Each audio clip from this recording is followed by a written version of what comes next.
Hello all.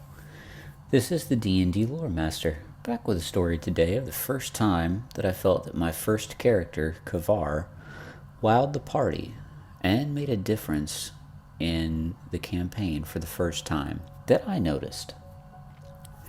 So, some background. This is the first true D&D campaign I've ever played. It was 4th edition, and our party consisted of a barbarian wizard, 2 Eladrin twins that were both sword mages, an elven ranger, a dwarven cleric of Moradin, and Kavar, my character, who was a half-elven rogue as a dagger master.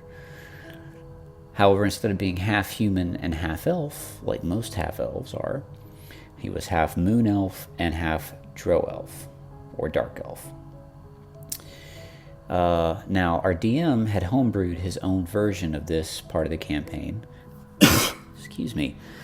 Taking inspiration and some encounters out of the Abyss 5th edition adventure module. Spoilers ahead if you haven't played the Out of the Abyss 5th edition adventure module. At the point in the campaign that we transitioned into the module, we were level 7. And we were captured by a band of dark elves, led by Kavar's father, and knocked out while trying to assist an Eladrin army in the area of Faerun known as Mithranor. Faerun is in the Forgotten Realms setting of D&D. When we woke up, the party had all been stripped of all of our magic swag and items. We were naked, well, mostly naked, and chained to a wall with several other creatures. We were prisoners of slave trading drow, which is what their house was known for.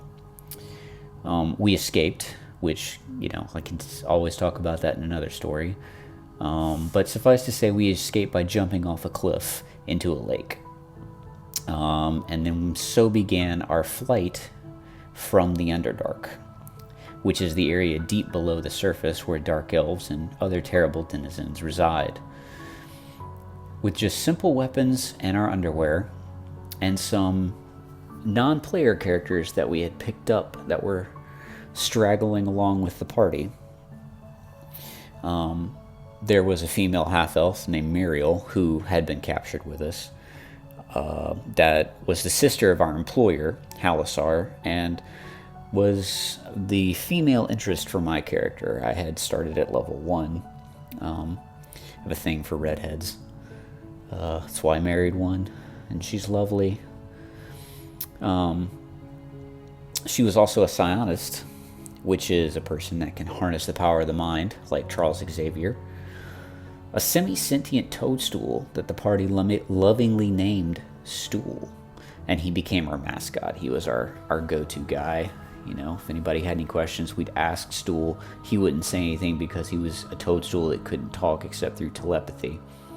But we would roll with it and we would imagine what he would say.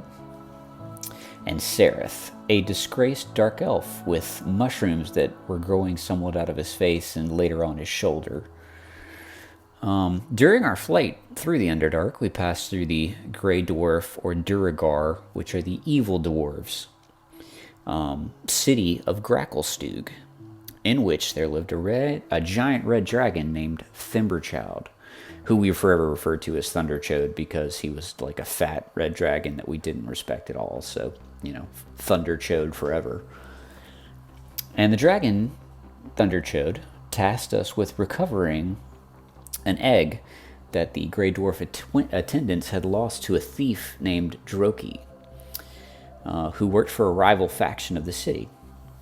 No problem, the party says, because having the favor of a red dragon could most assuredly get us some much-needed gear upgrades.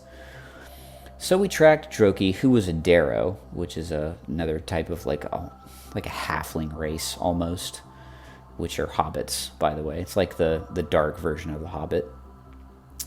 And we tracked him through the endless tunnels of the Underdark, with some small encounters along the way.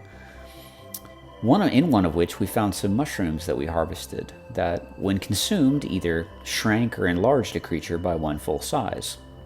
This is important to note. A few hours in-game later, we finally found the chamber where they're keeping the egg. It's a massive cavern with 3 vertical layers to it, roving patrols, mini guards, and the crack that we're studying the chamber through is too small for any of us currently to get through. Even though we knew where the actual entrance to the cavern was because we could see it and we could see where the tunnel we were in looped around and linked through it. The party would have to enter from the bottom and we'd have to fight our way up to the egg. This did not excite us as we had already had a few fights before and were not at full strength. Kavar looks around, rolls a perception check, and then an investigation check to spot all the guards and learn their patrol patterns. After taking 10 or so minutes to learn the pattern, he turns to the party and says, "I've got this, guys. Just wait here for me. In case I need backup, be ready." And then eats one of the shrinking mushrooms to get through the crack and flies through the crack before the party can say anything. Once through, he eats one of the grow shrooms to get back to his regular size.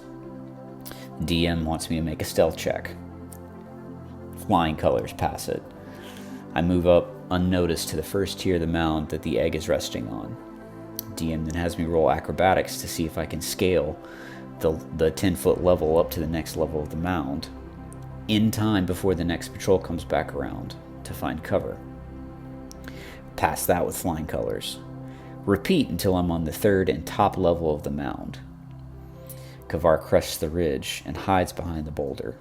The gentle downslope of the mound right behind him. One last perception check to see if there are any guards or a trap near the egg. Nothing seems off. He grabs a shrink shroom and readies himself. He positions himself to where the egg is between himself and the exit crack that he came through that was 80 feet away and 60 feet below him. With one last steadying breath, he reveals himself and sprints for the egg. As soon as he touches it, he casts a globe of impenetrable darkness on himself and eats the shrinking shroom. Now, the globe of darkness is an innate ability that he gets because of his Drow Elf heritage. No light can pierce through it. It is total darkness, absolute blackness. It's like a black hole in the void. And with the particulars of the shrink shroom, means if you are a 5'6" elf and you're holding a 3-foot tall egg, when you take the shroom, it shrinks both you and the egg by one full size. So Kavar went from being a medium creature to a small creature, and did so while in the globe of darkness, which lucky for me because his perception check had failed to see a roper nestled in the stalactites directly above the egg guarding it.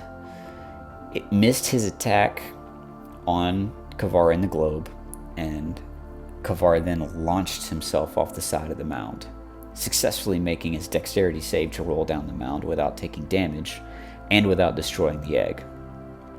Once he hit the bottom, he sprinted to the crack before the guards could get to him and through the crack to safety. Once on the other side, he hands the eggs to the ranger, who had doubted him the whole time, and said, "They're angry," and continued to run back up the tunnels they had cleared, back to Gracklestug, taking a growing shroom mid-stride. The party was speechless, but they could hear the clamoring in the cave behind him and beat a hasty retreat right behind Kavar. Now, at the time, I didn't know that this was supposed to be one of the hardest combat encounters the party was going to take so far in the Underdark, mostly because of the way that the terrain was, the amount of enemies we were fighting uphill. We had primitive weapons comparatively to our level. And, it was all scrounged together. And we'd been fleeing for our lives the entire time we were down there. So being able to think of a way to totally bypass a combat encounter was literally the hardest thing we could face, made me as a player feel so amazing. And in party, anybody that had any doubts about Kavar's loyalty to the party was put permanently to rest. I can't thank my DM enough for being willing to roll with it and for being so gracious as to let me get away with bypassing what would have been a massive encounter because of ingenuity that I showed and some lucky rolls. It's just one of the great things about D&D. When you have a great DM, it's possibilities are endless. So I hope that y'all enjoyed that story. There's many more from that campaign. It did last almost 2 years. You can let me know in the comments if you want to hear another campaign story, or perhaps some D&D lore or opinions that I have about things or locations or characters in the comments. If you have suggestions, put them in the comments as well, and I'll be more than happy to tackle those. Thank you, and until next time, may Sehanin bless your evenings. Good night.